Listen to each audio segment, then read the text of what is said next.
Hello and welcome back to another video. Something a little bit different this time. As you probably know, I like kind of old sayings, legends, myths about where I live, all connected with the countryside. And I thought, as it's near Christmas, what better to tell you of a happening that I had many years ago. This was 1977. And whether you believe in ghosts, spirits, obviously there's many stories told around Christmas time, and this happened around Christmas time. And I'm still very open-minded about all this kind of goings on. It didn't convince me one way or the other, but it was quite at the time quite a scary experience I had. But anyway, coming on to 1977, we had my boss had won a contract to basically totally restore a very big old manor house in a village on the west side of Northampton. So it's quite away from here. The builder where I worked for came from the next village, which was a couple of miles away. So I used to bike there, and then obviously the transportation was provided to wherever we were working. And we'd started on this renovation of this big old manor house in the summer, just doing bits and pieces and getting the job kind of ready, but nothing really had really commenced until much later on that autumn. And basically it was a total refurb. It had been lived in, I think, right up until it had come up for auction. And it was in a bit of a very run-down state, but a big house. And just to show the age of it, the oldest parts of the house dated believed from about 1420. So parts of it were very old, and when you went in the roof, you could see that, and parts of the outside fabric, how it had been built, how it had been constructed. But a beautiful house with a beautiful view. It sat quite high up, right next to there was no properties really near it. It had got a lot of outbuildings. I think it had been a smallish farm, or part of a farm originally. And then on the left-hand side of it was the small village church. It was only in a little very small hamlet of a village. And so it was right next door to the church, which was a smallish church with a typical Northampton stone tower. And anyway, we'd done bits and pieces on this house. We'd started, and this was round about this time in December, a week before Christmas. I was the bricklayer was working there doing some bits and pieces, so I was helping him. He had to finish early on that day, I remember. It was a Friday, and I think it was about a week before we finished for Christmas, but we weren't coming back to this house until after Christmas. We were going on another job because there was nothing to do at this place, to say that the majority of the work was going to commence after Christmas and then on in through to the spring. And so I'd been helping the bricklayer in the morning. Then in the afternoon, an electrician came. We'd managed to get the electric connected on, a power supply back to the old fuse board. This old manor house had been one of the first houses, or the first house in that locality to have electricity, and that was in 1947. So obviously the fuse board and everything the wiring was still from that era. What we intended to do when we got the power back on at the meter, we were going to use the old fuse board still, and then run like cable with lights, obviously because the wiring was shot basically in the house. We weren't going to and it was minimal wiring anyway, and I remember it was lead coated wiring, which was, I'd never seen that before. So we were going to run all new cable with lights, like on a daisy chain of lights from various circuits on the fuse board, so all the as much as the rooms we could get lit up and have power sources there. Obviously this was early days for power tools. Not many people had power tools back in their day, but it was basically for light, to see what you were doing. Because obviously in January and February it's still, it can be very nearly dark all day in a house like that. So I'd been assisting this electrician, and we'd gotten quite well, and we'd done several circuits, and got most of the major rooms that needed a lot of work with this temporary lighting arrangement. The electrician left I think at about 3:30, and he left me to finish off. He was coming back after Christmas to finish off. He'd got, there's a couple more bits and pieces that he'd got to do, but it was up and running. Basically, I was just tidying up, basically, clearing up any mess we'd made and making sure the place was okay and as tight as it could be, because we were going to leave it. I remember well, the electrician had left his radio on. He was going to leave it there. It was only an old radio, and to one of the trailing power points that we'd put in there, he'd plugged it in, and it was still blasting out Radio 1. And by this time, it was. I knew my boss was coming sometime about 4:30 to pick me up. And by 4 o'clock it was a pretty dull, dark, dismal day, and it had been raining on and off, and it was quite windy as well, and the old casement windows in this place were rattling a bit, because it was quite high on this hill.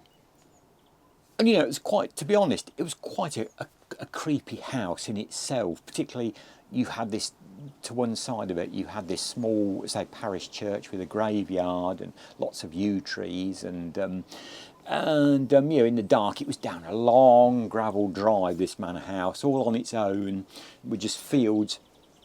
You could certainly have a wonderful view in the distance. You could see civilization out there. You could even see one or two major roads, and even the main Euston to Scotland, the West Coast main railway line. You could see trains, in the distance, lit up, rushing past, and that was, probably a couple of miles away, mind, down in the valley. And anyway, I was still sort of diddling about, tidying up, and I remember I was upstairs, and all of a sudden, as I say, it was quite dark by this time. It must have been 4:15-ish, and all of a sudden, the lights went out. What we'd put up, in these daisy chains, I was plunged into darkness. I remember on the radio, Muller Kintyre had just come on Radio 1. That was a big hit for Paul McCartney in 1977. That had just started being played on the radio, and of course the radio went off. So I knew, something had gone pretty much wrong, because that was the whole power. The lights and the sockets had obviously gone off. And then, very unnervingly, I thought I heard kind of footsteps in the distance. This house had two staircases, a main staircase and what I call a back staircase. And I was near the main, it was a big wooden staircase, and I was near that, which led down to quite a grandish hall even with a fireplace in it. And I thought I heard footsteps, down what I'd call the back stairs. And I called out, is that you, Ron? Is that you? That was my boss's name. Is that you, Ron? But then I thought, no. The front door was on a Yale lock that we'd put on there, brand new Yale lock. I had the only two keys to that in my pocket. He couldn't get in. He had to knock on the door, when he came. The back door, there was two back doors and a side door, but we'd got all those boarded up to stop any, unwelcome visitors, more animals really getting into the place, foxes, rats, rodents, anything. And then the original back door, as the place was going to be re-roofed in the early part of the new year, the whole tiled roof was going to come off.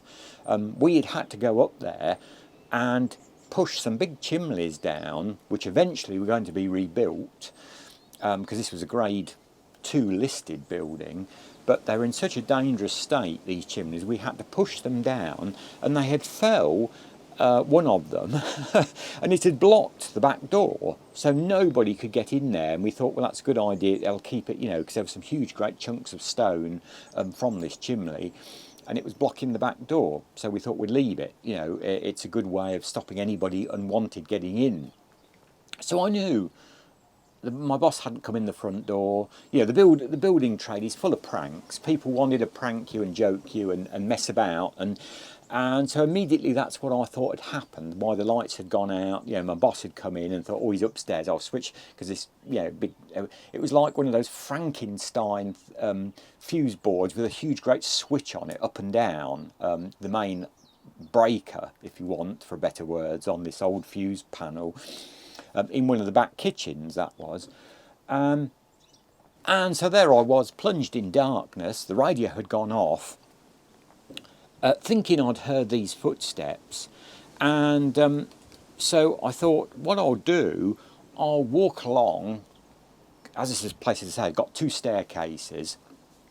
I'll walk along and go down to the back kitchen where this fuse board was, this old fuse board with this great big Frankenstein type breaker, out the arc kind of thing. I'll go and see what's happened, if I can get the lights back on temporarily, or do something.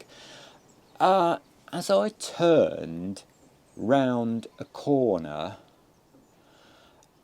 I just kind of froze. I remember it was a wide upstairs corridor. I was in the oldest part of the house now, which is to say, possibly dated from 1420 or even earlier. And I kind of watched it some distance away from it. It wasn't close, but I just kind of froze, because there was almost like an uneasy feel, like a very cold, although it wasn't a warm house, and this was December, but it felt even colder, and there was like a cold breeze, coming down this corridor. And the next moment, I had the most eeriest of happenings. And today I can still see it as clearly as ever. I'm not making this up. This I saw this, and I hadn't been. I was a pretty competent person even as a late, in my late teens. I didn't drink. I hadn't been drinking. We certainly didn't know what drugs were in those days, and wouldn't have anything to do with them anyway. And I saw like more of a cloud, more like a. It's difficult to explain it unless you see it. More like a cloud, but very much her dress, as far as I could make out, was very much in the Tudor style. Those big sort of puffy sleeves, but it was almost like a black kind of bundle, and she hadn't got any legs. Which I thought, whoa, I'll be honest, I was petrified by this time.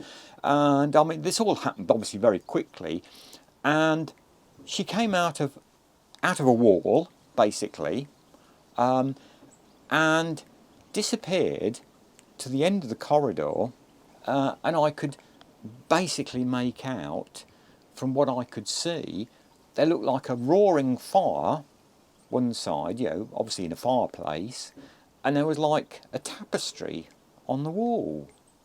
Well, at this point, I'd quite seen enough, thank you very much. And so I did no more. I backtracked, and rather than come down the back stairs, I came down the main staircase, then ran right through to this, where this back kitchen was, where this breaker was, where the fuse panel was, and lo and behold, the actual big old breaker had been switched off. And I, of course, lifted it. It took quite a bit of force. It was like a double lever type thing that you had to push up. And I pushed it back up, and of course all the lights came on. Muller Kintyre was at the stage where the bagpipers were bagpiping, and that came back on blasting upstairs. around about this time, I heard a big knock on the what was the back kitchen door, or what we used to refer to as the front door. And I went to it, and that was my boss, thankfully. And he said, what on earth's happened? I must have looked, very white and very pale. And I said, well, you'll never believe this, Ron, but I said, I think I've just seen a ghost. And he laughed, in typical, he found it quite amusing. And I said, no, I'm serious, Ron. I said, something, and I took him to the panel. I said, something had switched that panel off. I said, something had dropped the main power switch and put all the lights out while I was upstairs. And, he kind of looked a bit more serious then. and then I explained I'd seen this kind of grey, black, floating, almost image of this Tudor woman in a dress. What I I only saw her back, but I assume it was a woman, going into this room where I could see what looked like a fire and this tapestry, so the door was open, I have to say. She didn't go through, it just drifted through into that room. And by the time I turned tail and ran at that point, I didn't go and investigate. And naturally said, well, we better go upstairs and have a look and make sure everything's all right. And of course, it was. We unplugged the radio, which by that time, I think it was Tony Blackburn in the afternoon by 1977 on Radio 1. He'd moved from the morning slot, and we'd pulled the radio up, unplugged the radio, and looked in that room. Of course, there was no sign, no nothing. The windows were still rattling, but it didn't seem so bad with the lights on. No, I could never explain that. I know in that house, other people had things happen to them, tools got moved about and other things. Sadly, we never finished that job off, because the person buying the house owned a company, and the company was going bankrupt, and my boss didn't realise that. And so we did a little bit more work there after Christmas, but then, I think he was told, you better be careful here, you're not going to get paid for doing the work on this house. So he pulled out of that job, which was a shame, because I was quite looking forward, because it was such a historic, house in my view. And I've never been able to explain what I saw, which I can only assume was a ghost. Did I go into a time warp? Was I back in, Tudor times? And I didn't know much about the history of the house at that particular time, and I just put it at the back of my mind and thought, well, I can't explain it. It's one of those things in life that happen to you that, I couldn't explain. I was very, very scared at that time when it happened. I'll be honest, for those few minutes, I was petrified. And, thankfully my boss coming in with two of us, it didn't feel quite so bad. And at that kind of age, you just get on with life and get over things. And, it didn't trouble me. I didn't have sleepless nights about it. You just put it down as an unexplained happening, really. But move the scenario on many, many years, I would think probably to 2010, 2011. I happened to be working in a building where we had a heritage society come and do talks in the evening, and I had to be there and lock up after these people, and see that they got all what they needed in the room that they were hiring out of this building. I looked after a building basically, and obviously we had certain lets, what we let rooms to in the evening for various classes or talks or what have you. And this local heritage society were coming in, and this guy came in, and he came early, which was strange. And I got talking, we got chatting, and he was doing a talk on manor houses of Northamptonshire. And I started recalling my story about working on this manor house, and my supposedly ghost sighting in this building. And it kind of nearly blew my socks off, to be honest. So he started to tell me and say, well, did I really know anything about the history of this manor house? I said, no. Yeah, we were just working there, doing a restoration on the place, and I'd never looked at the history of it. And apparently, it had been owned in the 1500s by a John. I'm having a look at this. John Neville, 3rd Baron Latimer. Now, the interesting part of this is she was the second, or he rather, I should say, not she, he was the second husband of none other than Catherine Parr, the 6th wife of Henry VIII. And on this John Neville's death, Catherine Parr was left this manor house for her use for the rest of her life. And it's believed, amazingly enough, Henry VIII actually came to this manor house to court Catherine Parr a few times, and she actually lived there for a brief period while she was queen. Now, this manor house, that started bringing images of all things, because this manor house was quite close to the main A5 trunk road.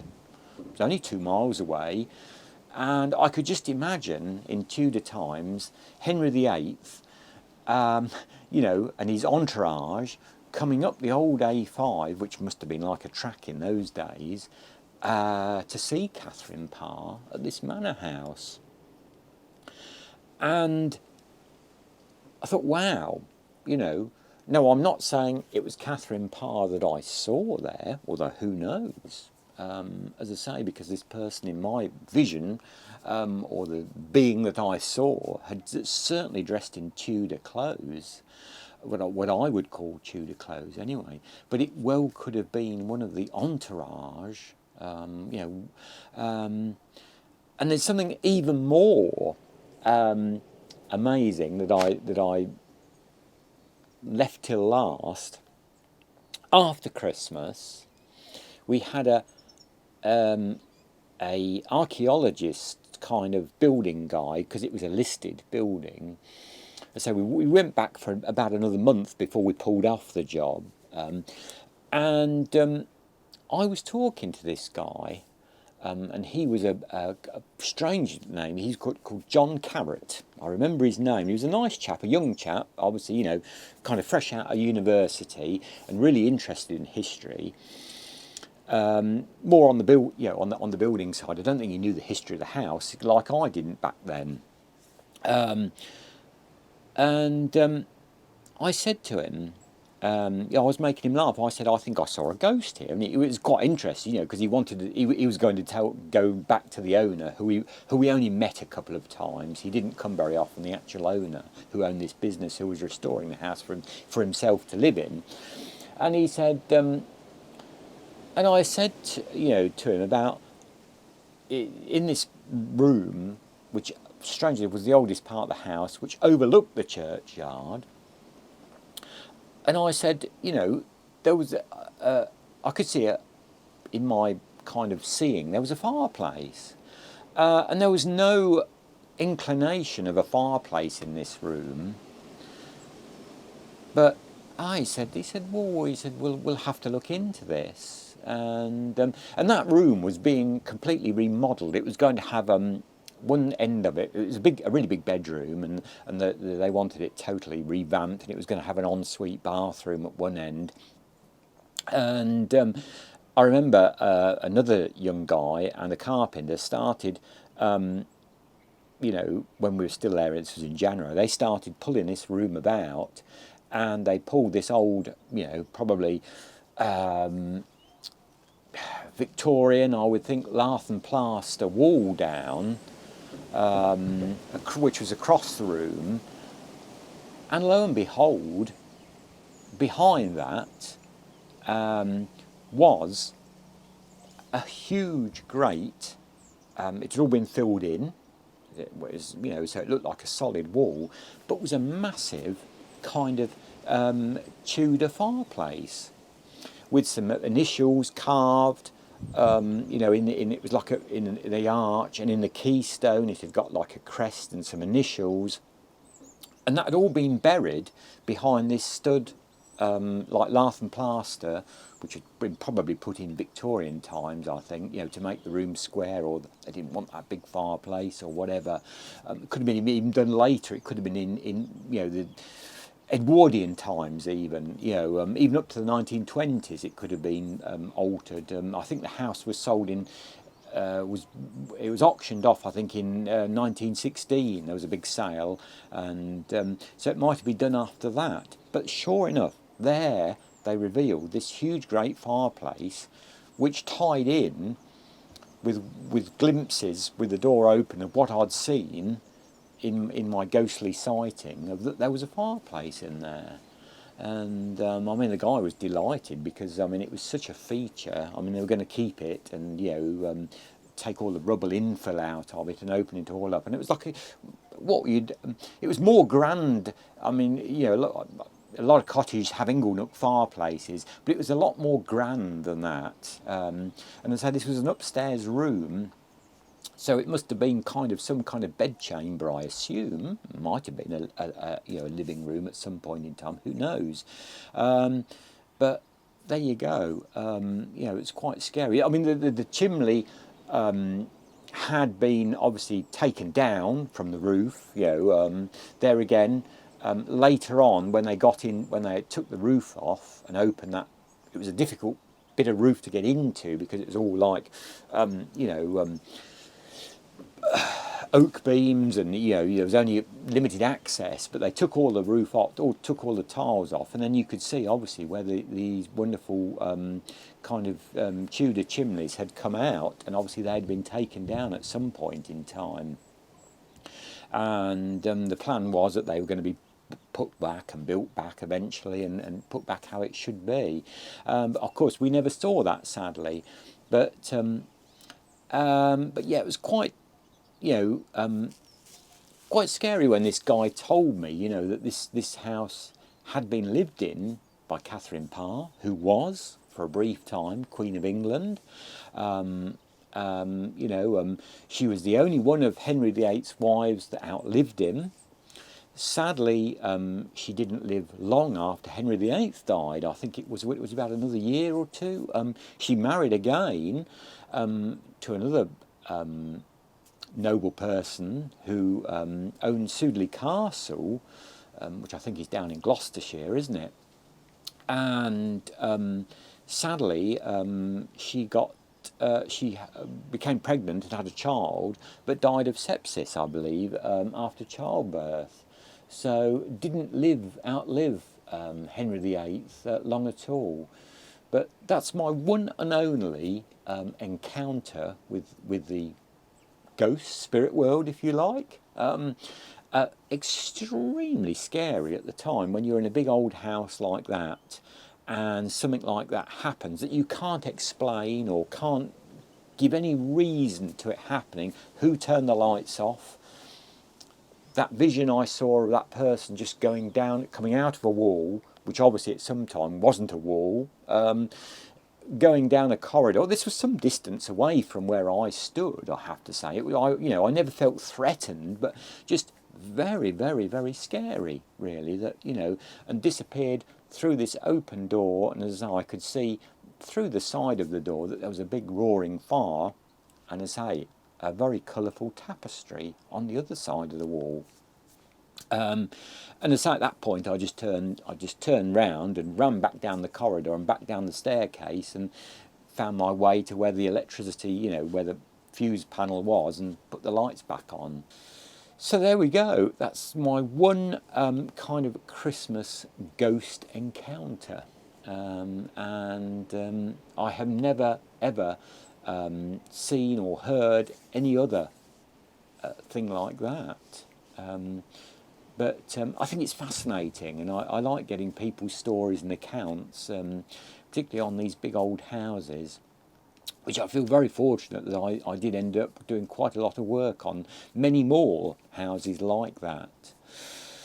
So as always, on that scary note, I say, you know, thanks for watching, thanks for the new subscribers, and if I don't do any more videos before now and then, I hope you all have a wonderful Christmas, good gardening wherever you are in the world, and I'll be back with some more videos very soon. Until that point in time, my best wishes and bye for now.